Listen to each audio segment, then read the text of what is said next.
Bienvenidos a nuestro sexto episodio en Tu Momento con Amador Figares.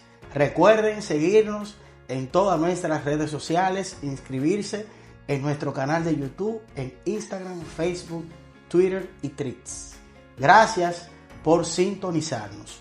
Hoy tenemos un tema súper especial para esos orientadores y psicólogos que tienden o quieren participar en el concurso de oposición docente, que será este año 2026, si Dios lo permite.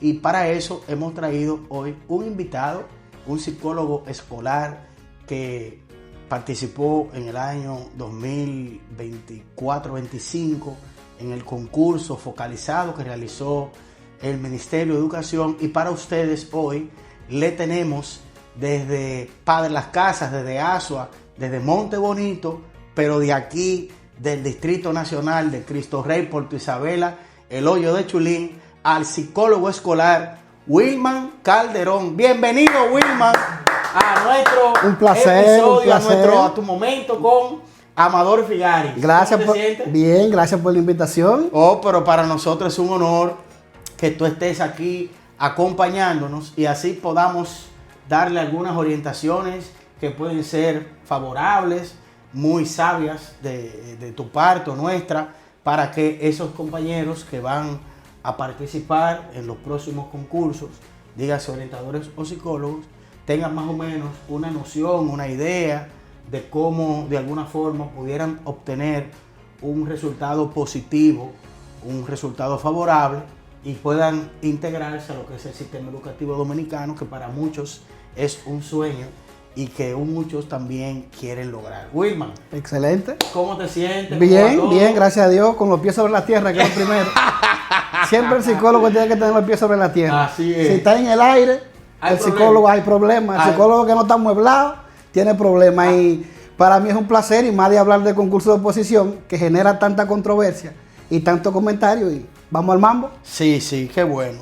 Yo entiendo, Wilman, que mucha gente a veces se confunde con lo que es el rol del psicólogo o del orientador en lo que es la escuela, en este caso a nivel público, y tú pudieras también decirnos esa disyuntiva que hay entre el rol del orientador que existe en las escuelas, pero también el del psicólogo escolar, y esa diferencia entre los maestros que a veces no logran diferenciar el rol de cada uno. Adelante, Wilman. Bien, como usted lo menciona, hay que tener claro que se llama orientación y psicología.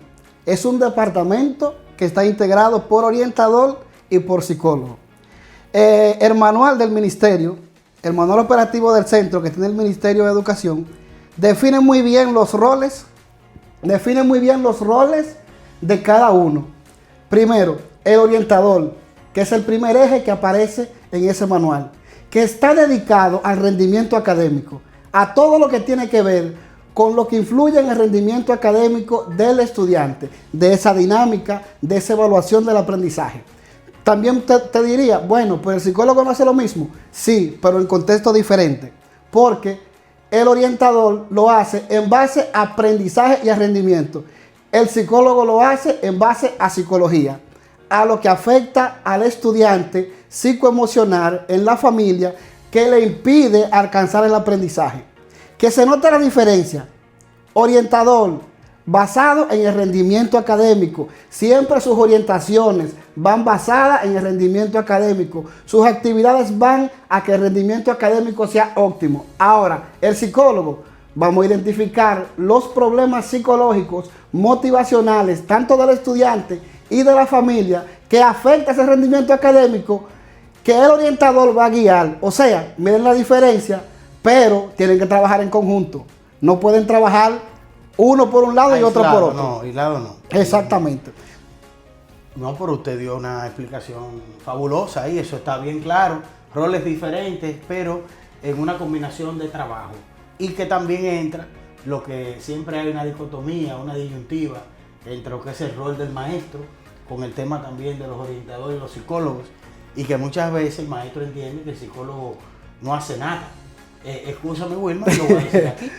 Entendemos que son unos vagos, que de alguna forma están sentados en una oficina y el profesor con esos 40, 35, 50 muchachos enrolados en el quehacer áulico, enseñando las diferentes asignaturas y esos conflictos que siempre se dan entre los mismos estudiantes, alguna situación emocional que se pueda detectar el docente en el aula, un bajo rendimiento por causas familiares, por causa del entorno en donde el niño se desenvuelve, su contexto, pero también en la misma escuela con respecto al bullying.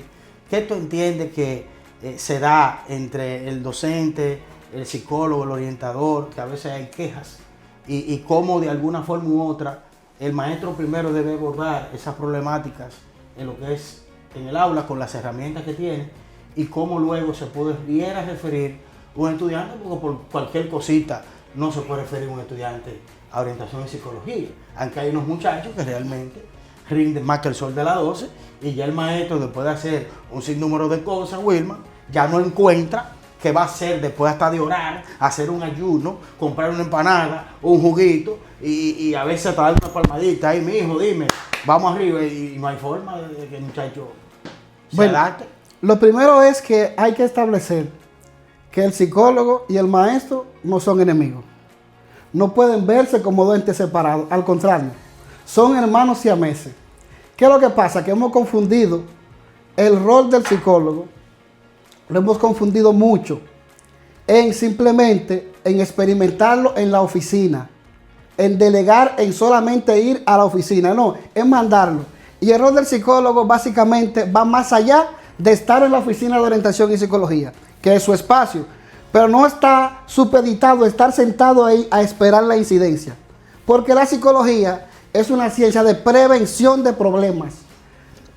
No es esperar que el problema se dé, es prevenirlo. Entonces con el maestro se da. Nosotros tenemos lo que yo le llamo, no sé si otros psicólogos lo llaman así, el fusil del guardia, que es nuestro manual, que es el apoyo psicopedagógico de los centros educativos. Ahí establece bien claro cuáles son las líneas de intervención que el maestro va a tener con el psicólogo y cómo el psicólogo va a abordar el maestro. Desde mi perspectiva y mi experiencia, yo siento que la psicología se está trabajando mucho desde la oficina y no se está llevando más al aula. En eso, ¿qué quiero dejar dicho? Que el psicólogo debe estar más presente en la vida del maestro. En ese manual habla de que hay un apoyo de parte del psicólogo al docente. O sea, ahí no hablamos de estudiantes, sino al docente. ¿Y en qué se basa ese apoyo? Bueno, el primer apoyo que le da es en la planificación. Y tú dirías, bueno, ¿pero y qué tiene que ver un psicólogo con la planificación del docente? Claro que sí, porque hay una diversidad de alumnos en esa aula y él tiene que planificar en base a esa diversidad. Pero si el maestro no entiende la diversidad de sus alumnos, de que hay un alumno que atiende más delante, otro que atiende más detrás, no va a planificar en base a eso. Entonces desde ahí empieza nuestro trabajo. Hay una ficha de detención de situaciones en el aula y de acompañamiento al maestro que le va a ayudar al psicólogo, que está en ese manual, que le va a ayudar al psicólogo a sentarse como observador participante, no como un interruptor de la clase. Como observador participante, ¿para qué? Para que vea la dinámica del maestro, para que aprenda la metodología que el maestro usa, para que vea si esa metodología se puede, el estudiante está atendiendo, está aprendiendo. Hay veces que el maestro utiliza una metodología y como los estudiantes están callados, el maestro entiende que ya están aprendiendo los muchachos. Y al contrario, están callados porque no entienden nada. Eso es importante, Wilman, que tú mencionabas eso ahora, porque pudiera darse que algún niño tenga una condición, por ejemplo, auditiva, escucha muy bien de un oído, pero del otro no, o visual. Y entonces pudiera darse que el niño esté sentado muy detrás.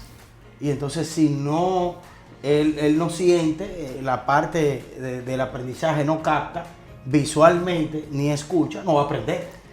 Eso pasa, pero lo primero que tenemos que hacer como psicólogos, que yo sé que muchos lo hacen, es una evaluación diagnóstica de nuestro estudiante, de nuestra área. La psicología se trabaja, como es un departamento compartido, se trabaja por área y por ciclo. Lo primero que tiene que conocer su ciclo. Si usted es del primer ciclo de primaria, usted tiene 3 sesiones, de primero a tercero, tiene que conocer a todos sus estudiantes. Usted tiene que hacer una evaluación diagnóstica conjunto con el maestro. Y no se hace, comparativamente como se nos quieren vender, al inicio del año escolar. Yo no la recomiendo. Yo la recomiendo cuando toca la evaluación diagnóstica del maestro. ¿Por qué?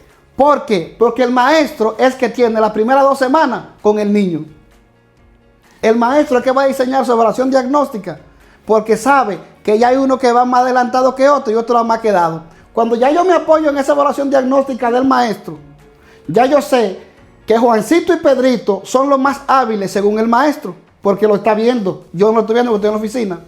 Entonces, Juana y Pedro son los que van más lentos. Entonces, ¿dónde yo me enfoco? En lo que van más lentos, pero trabajándolo con el maestro. Si yo voy de inmediato sin conocer la dinámica de ese grupo, estoy haciendo un diagnóstico que puede estar viciado en el momento. Pero si te acompaña con el maestro y va paso a paso con él, por eso hablamos del principio, es una relación de siamese. Esa evaluación diagnóstica que hace el maestro, si el psicólogo la utiliza para conocimiento y para posibles intervenciones y detención de situaciones de aprendizaje, es un éxito total cuando vaya a abordar esa situación. Si se da esa combinación, si se da esa combinación maestro, y se deja, y se deja llevar. Y también se deja ese, como yo le diría, apandillamiento que hay en muchos centros que se da, porque uno lo vive y le comentan, de que los psicólogos y los orientadores, muchos de nuestros queridos directores, lo entrampan con el sistema de gestión y quieren que haga todo lo que está encuadrado ahí. No. Usted es un personal de la conducta que va a trabajar desde el portero hasta el sereno. Usted no puede encasillarse a una... Claro, usted respeta, usted da orientación, autoridad, pero si te dejas llevar y dice comentarios que se escuchan. No, porque tú no puedes ser como esos maestros viejos que ya tienen maña. Es que yo no vine aquí a detectar maña. Yo vine aquí a trabajar con un equipo de maestros para que los estudiantes puedan avanzar. Pero es una combinación así. Si desde el principio iniciamos con el tirijala, los estudiantes no aprenden. Sí, lamentablemente. Pagan el precio de, digámoslo así, de una distracción. Porque es una distracción. Claro. El irse por grupos, dividir que si este hace una cosa, este no. Porque la escuela es un todo.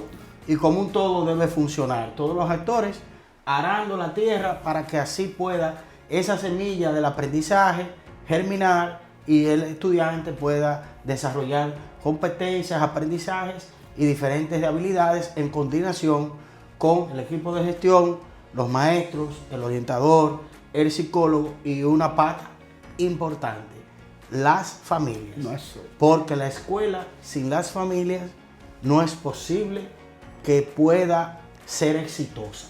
O sea, una escuela que no tiene la participación activa de esos seres que de alguna manera u otra influyen directamente en sus niños y niñas, los padres o los tutores tienen que estar activamente enrolados en el quehacer áulico, en poderlo llevar a su escuela, que eso le sube mucho la autoestima al niño, en participar en las actividades curriculares de la escuela y también las extracurriculares. Cuando el niño visualiza que su papá, su papi, se integra, como me pasó a mí, que me pusieron a leer un cuento en el curso de Luna con la actividad Enamórate de la lectura, el viernes 13, si no me equivoco, y la niña estaba muy contenta, y no solo la niña, los otros padres estaban ahí, que vi muy buena asistencia, una motivación. Un 90% de los padres de ese curso, también los niños que estaban muy contentos, leyéndole el cuento de la ranita.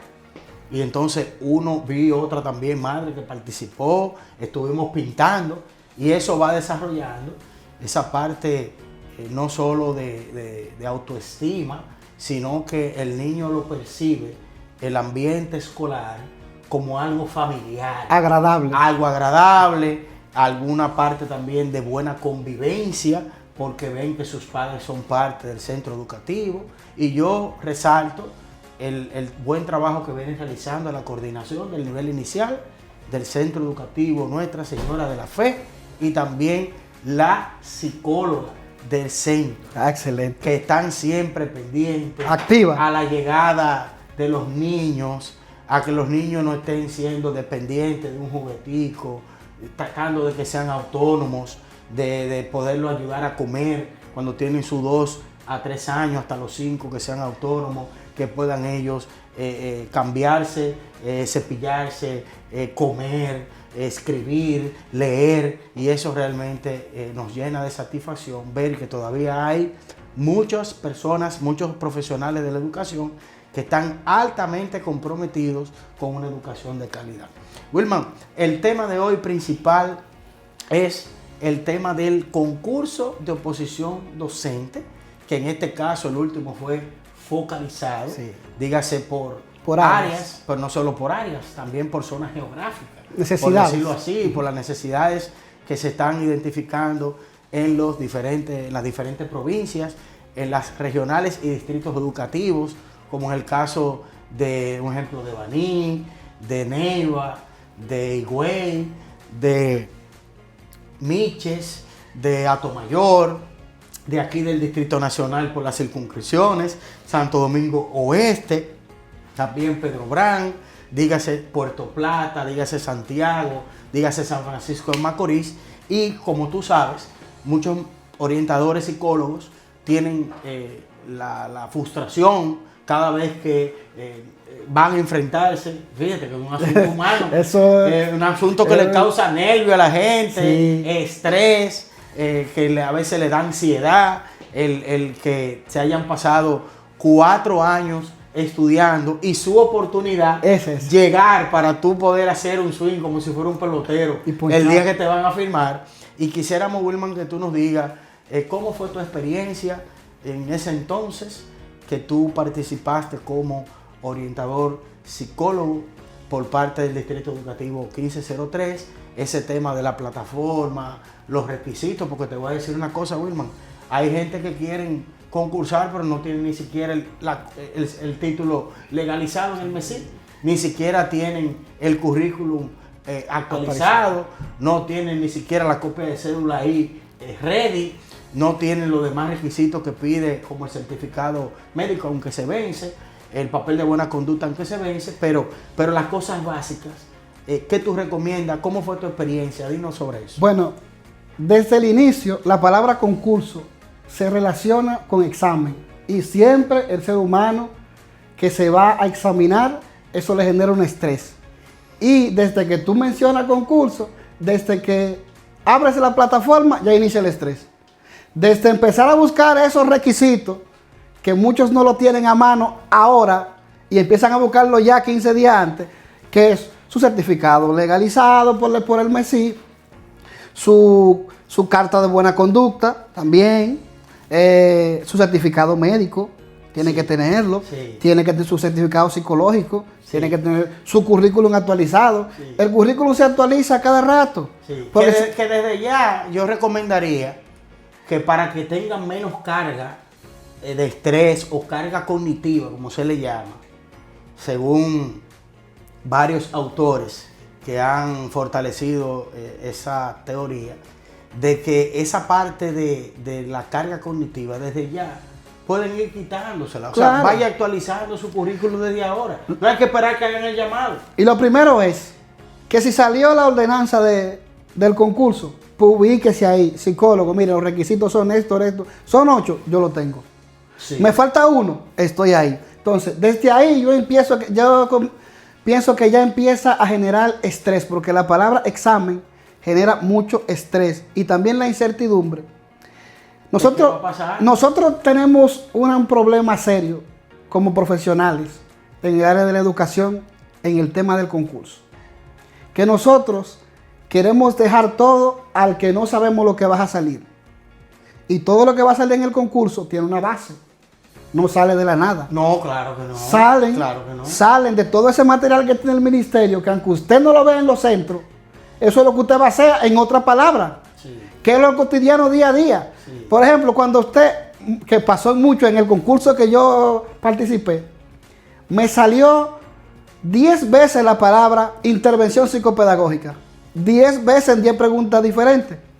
Cuando me salieron 2 veces, yo digo, pero la misma pregunta, el mismo concepto, con rol diferente. Entonces de ahí tú tienes que ir O sea, que lo importante, Wilman, es conocer prepararte. la conceptualización de lo que es una intervención psicopedagógica. Por ejemplo. Que no importa la pregunta. No, pero tú tienes que saberte que una intervención psicopedagógica es todo ese plan que tú armas después que ya tú tienes una problemática. Sí. Todo ese plan que tú armas, ese andamiaje que tú haces de tu intervención, que qué tú vas a hacer, de qué yo quiero lograr, el objetivo primario, para yo después hacer un plan de rehabilitación y ver qué consigo con eso. Porque antes de eso está la evaluación psicopedagógica, que es la que me lleva a la intervención. Sí. Se confunden mucho, pero cuando te hablan de evaluación, ¿de qué te hablan? De recopilación de datos.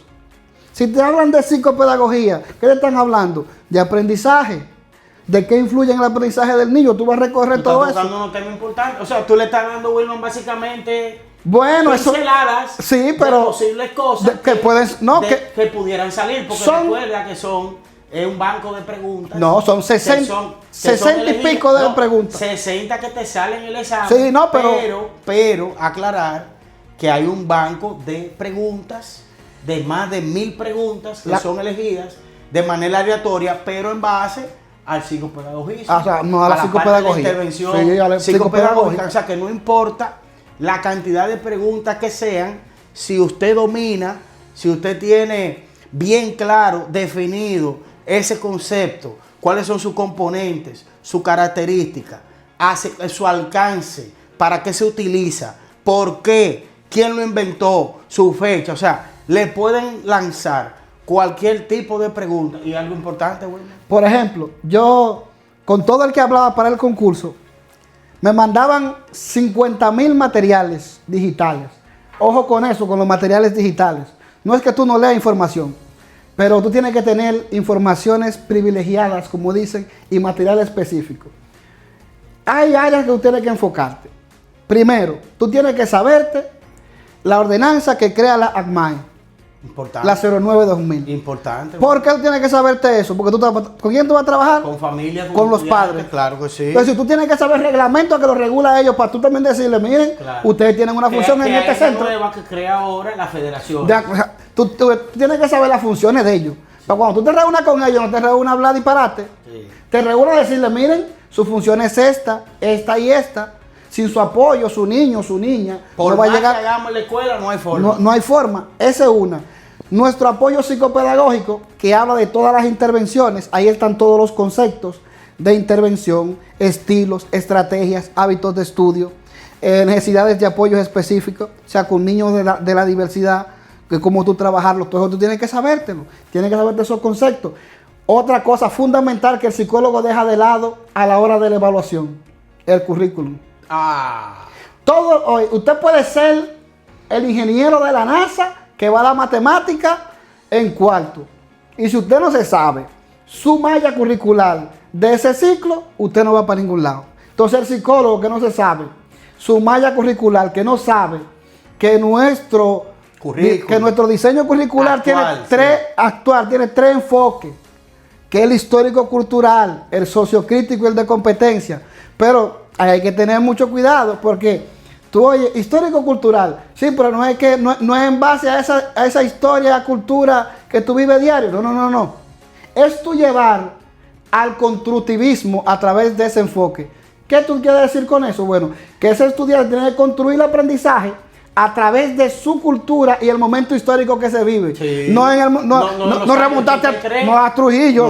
No. ¿Qué significa esto? Ahora, ¿qué estamos viviendo ahora? Respetando la historia. Claro, respetando la historia, pero en el momento. En el contexto actual, histórico, estamos en la era de la información y de la tecnología. ¿Cómo tú vas a proyectar a ese estudiante? De la era digital. Tiene que empezar a construirlo en su ambiente en la era digital, pero sin depender de ella. Claro. Tiene que hacer una combinación, porque si nada más le da esa construcción tecnológica, y el sociocrítico, ¿dónde me lo deja? ¿Dónde me deja que ese estudiante piense críticamente? Que cuando yo le diga, eso es rojo, y él lo vea medio turbio, él tenga que decir, profesor, no, espérese.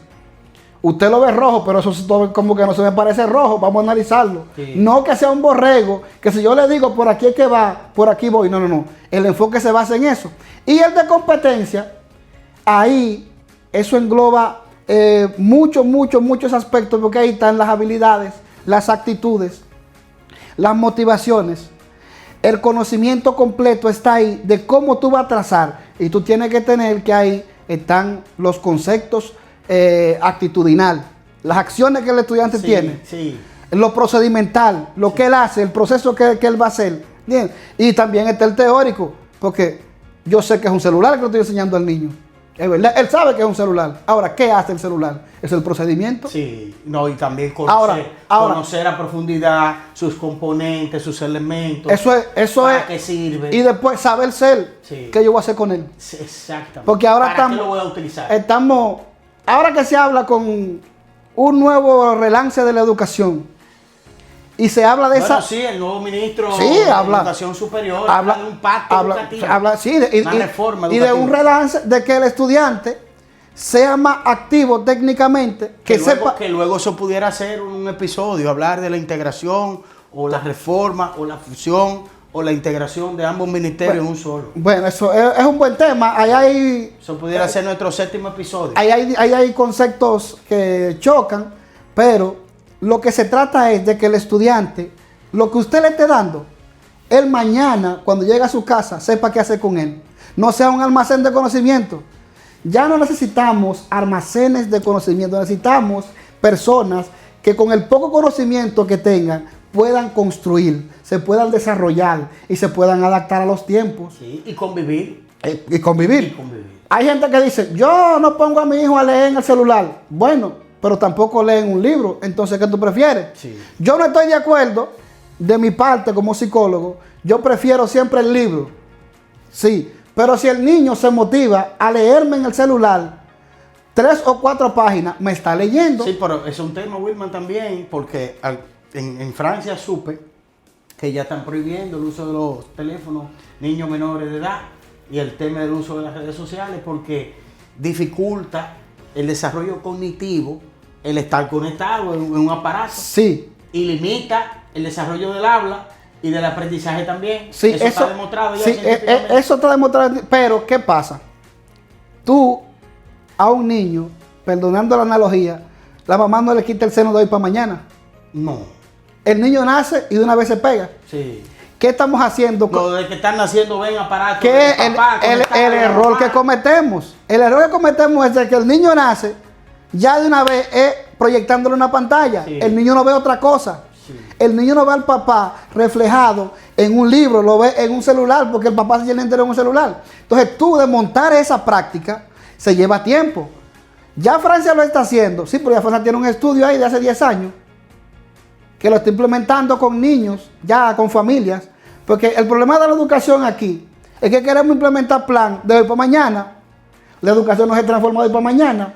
Si queremos tener una mejor educación, tenemos que iniciar con los de 3 años y los 2 años que están empezando ahora. Sí, exactamente. Para cuando en 10 años eso tenga resultados. Ya con el que tiene 15 lo podemos ayudar y acompañar, pero ya hay unas habilidades que tú no las vas a poder controlar. Sí, es un poquito más difícil.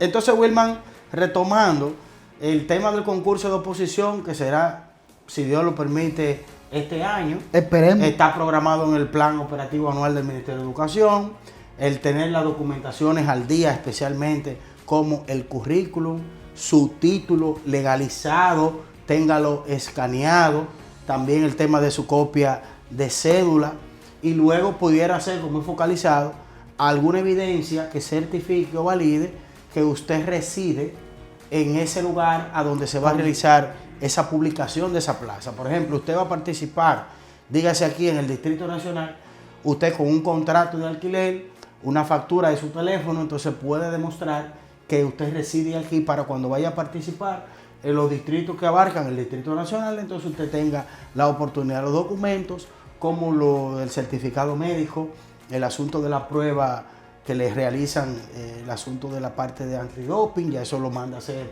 el ministerio mediante un correo electrónico que a usted le envían, pero eso como se ven, si el papel de buena conducta o de certificación de no antecedentes penales, usted lo realiza cuando ya esté próximo a realizarse la convocatoria, que lo hacen por todos los medios escritos y digitales.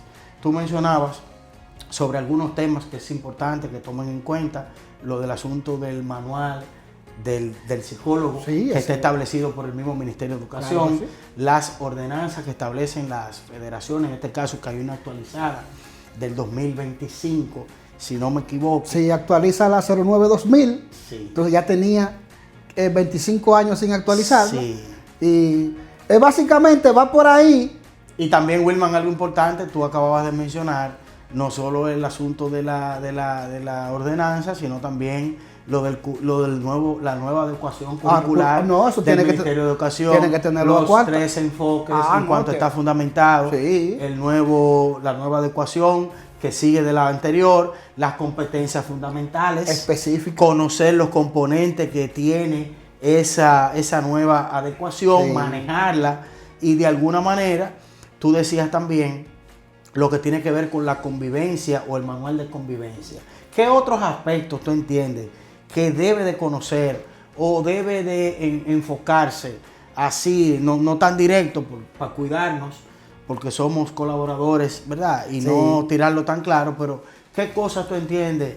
¿Qué señales le damos a los orientadores y a los psicólogos que deben de conocer y manejar para que le vaya bien en su examen? Lo primero es que el examen se basa mucho en proceso, en cómo tú abordas los procesos a la hora de estar en el centro.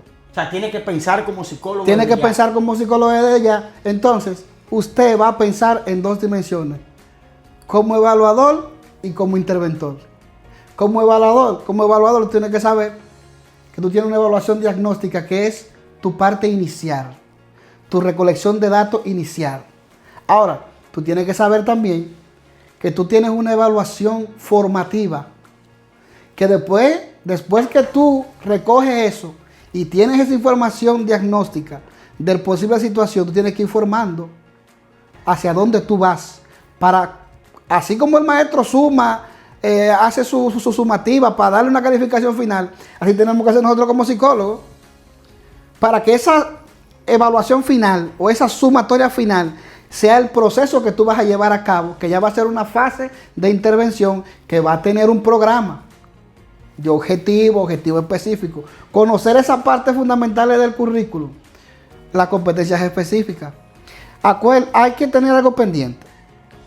El concurso mide habilidades cognitivas y habilidades profesionales. Tú dices, pero no son lados del cerebro. Sí, lo que pasa es que las habilidades cognitivas están basadas en pruebas de inteligencia. Bien. Ahora, las competencias profesionales están basadas en lo que tú sabes, con qué tú saliste. Ahora, ¿con qué yo salí?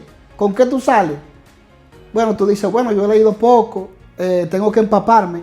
Yo recomiendo desde ya empezar a buscar los manuales que hemos mencionado y darle mucho énfasis al apoyo psicopedagógico, al manual de convivencia escolar, por el asunto de la violencia que estamos viviendo.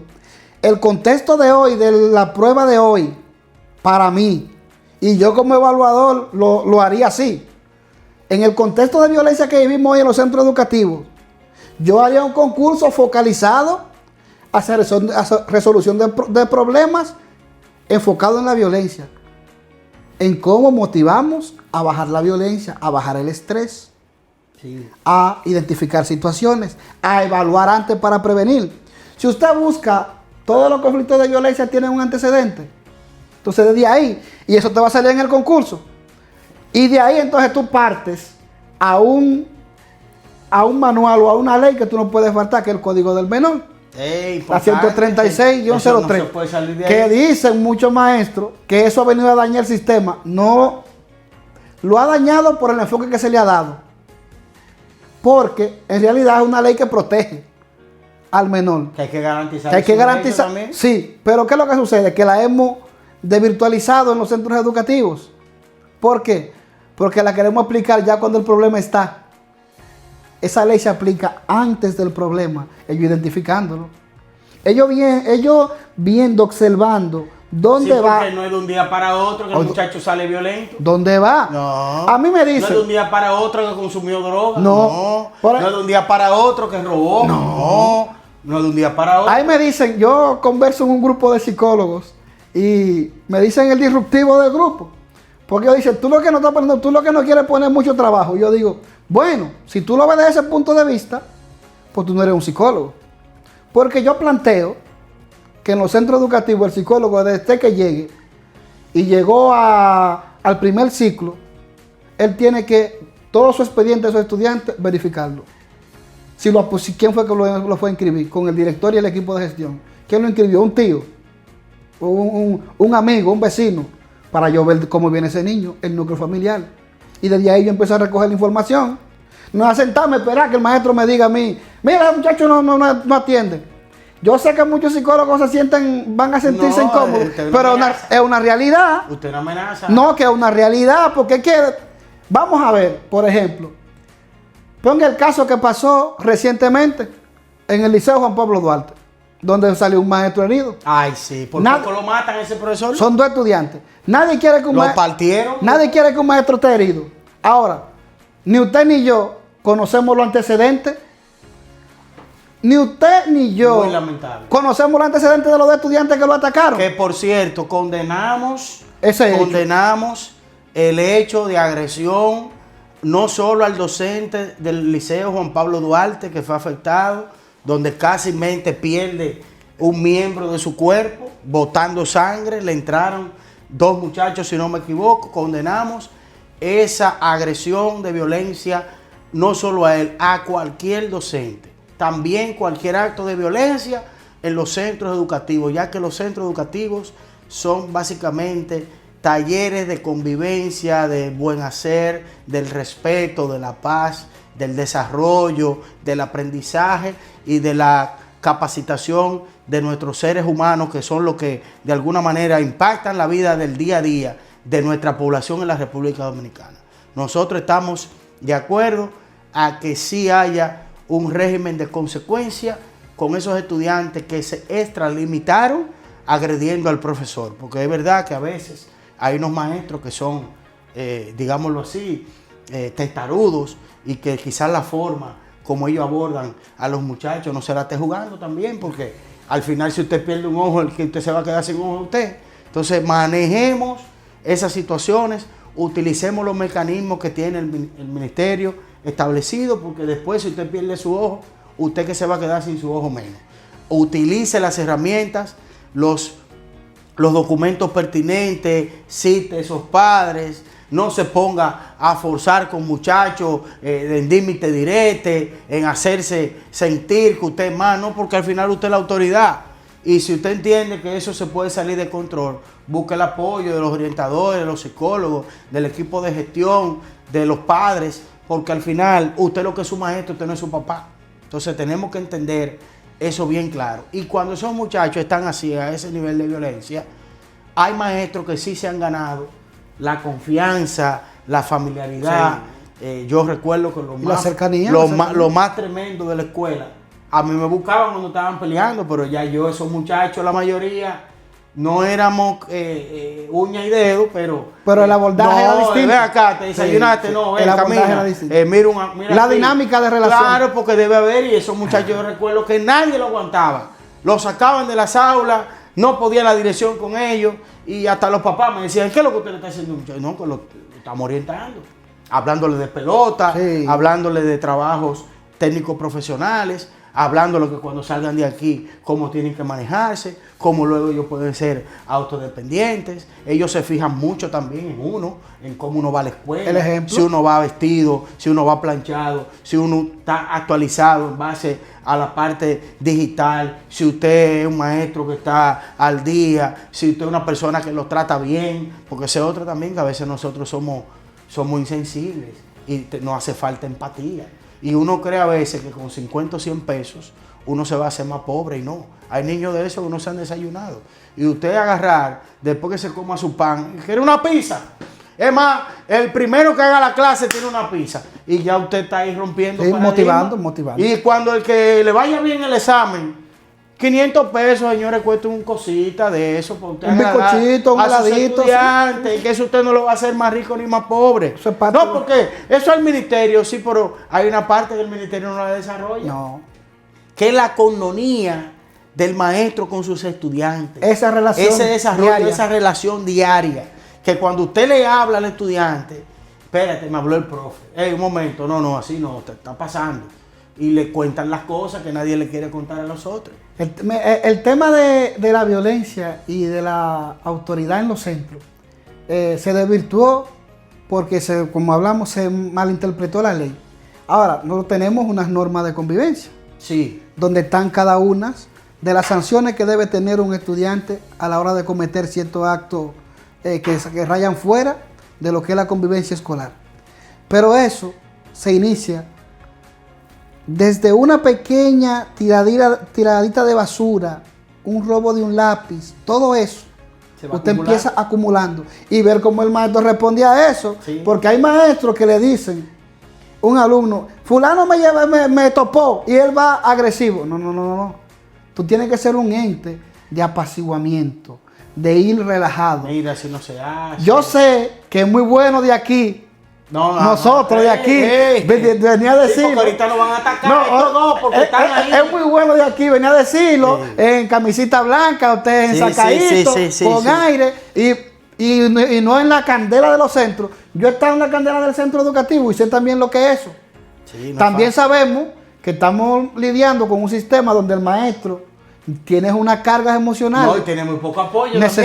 No, el maestro está... aclárame eso ahí. Muy poco apoyo. Para no decir ninguno. No, tiene muy poco apoyo. El maestro está básicamente solo en la cancha. Digo solo porque toda la sociedad se vuelca a echarle culpa y me he dado cuenta que muy pocas soluciones se han presentado al favor del magisterio. Si tú buscas, no estamos hablando de incentivos, no estamos hablando de asunto económico. Estamos hablando de apoyo emocional, psicoemocional, el tema de la parte de que el maestro sienta que recibe un respaldo. Y yo siento que el sistema le debe mucho al magisterio, incluyendo orientadores y psicólogos, porque solamente lo que se ha vendido es la parte de la mejora de la parte económica, pero toda la culpa se le echaba al profesor. Por ejemplo, esos dos partieron ahí al maestro. Y ya estaban la familia diciendo, porque hay que ver qué fue lo que hizo el profesor, pero de por Dios. ¿Y qué le habrá hecho el maestro? ¿Le dio con un palo? No. ¿Fue con una soga? No. El maestro a lo mejor le dijo, usted no va a entrar a mi curso así como ustedes están. Y ya por eso el estudiante a lo mejor se puso agresivo. Muchachos que vienen ahí de Villa Consuelo, de Villa María, cuando vienen a ver, la mamá tuvieron alguna trifulca en la casa o tienen una deuda que no la han podido pagar y se desahogaron con el pobre profesor. Que por cierto, maestro, cuídense.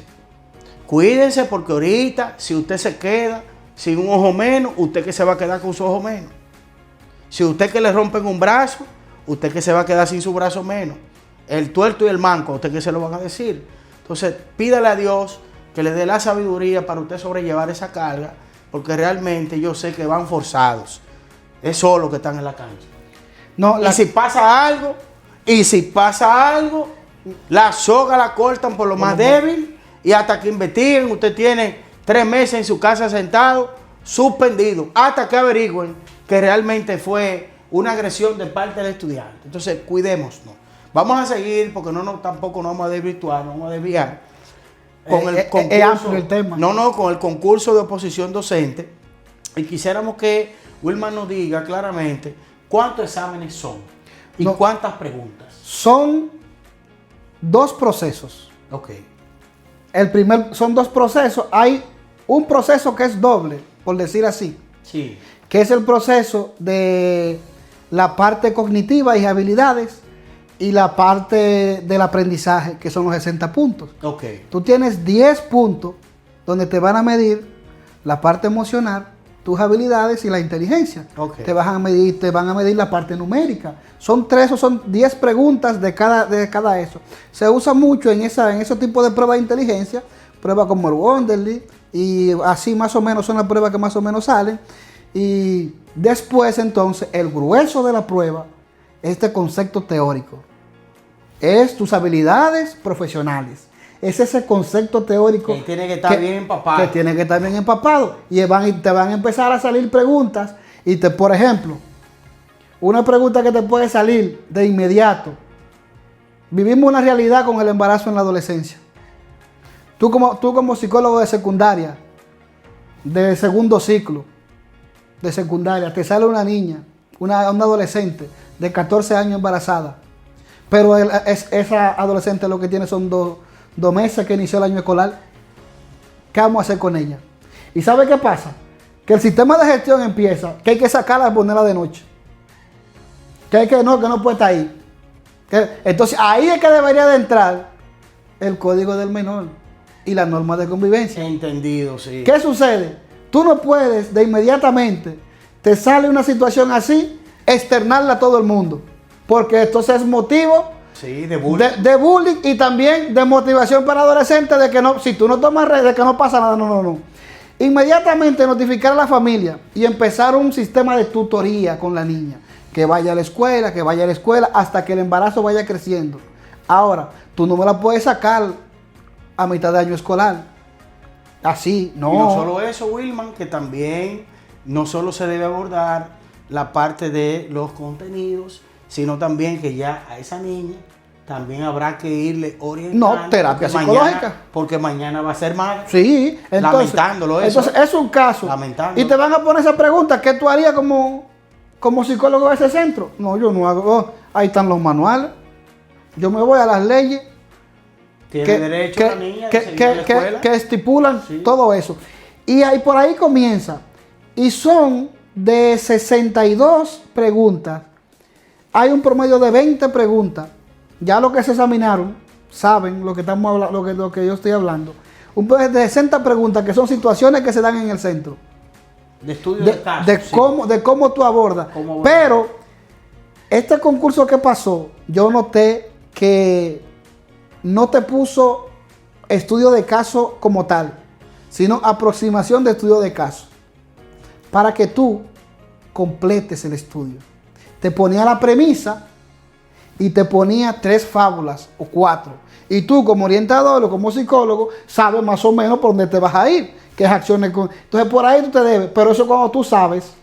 Eso cuando ya tú sabes la norma de convivencia. Sí. Tu apoyo psicopedagógico. Sí, el código del menor. Pues te sabes tu código del menor. La nueva educación curricular. Y otra cosa. Te sabes la Ley General de Educación. Sí. Porque hay otra cosa. Queremos ser parte del sistema educativo. Pero el sistema educativo se ríe por una Ley General de Educación. 6697. Hasta el portero tiene que conocer esa ley. El reglamento del estatuto docente. Entonces, si tú no sabes eso, ahí está frito. Y no me digan a mí, que estuve ahí, que eso no sale nada de lo que ven en la escuela. Porque para mí no fue así. Porque yo me senté en esa computadora como que yo no... Y tenía 30 gente al lado de mí y yo me senté como que nadie estaba al lado de mí. Como los caballos mercaderos que le ponen 2 cartones. Yo me senté a ver mi computadora. Y cuando terminé, una joven me dijo, ese va a pasar porque ese no se movió. Porque estaba leyendo. Porque esa es otra también, Wilman, importante. Hay que leer las preguntas. Y dejar de estar memorizándose las respuestas de otros concursos o de que a otra persona le haya salido tal pregunta. ¿Por qué? Porque es un banco de preguntas aleatorias. De preguntas aleatorias, que son más de 1000 que tiene ese banco de preguntas y van eligiendo.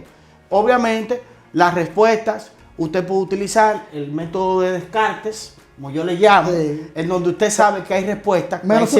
Siempre hay 2 respuestas. Menos semejantes. Que nunca, no tienen similitud, ni se asemejan, ni nada. Que ya usted, de alguna forma, en tema de probabilidad, ya tiene un 50% ganado, porque son 4. Inmediatamente. De 2, descartamos 2, nos quedamos con 2. Y usted tiene ahí un 50% de aceptar esa pregunta. Y otra cosa, sin usted pasar esa etapa, no hable de la entrevista.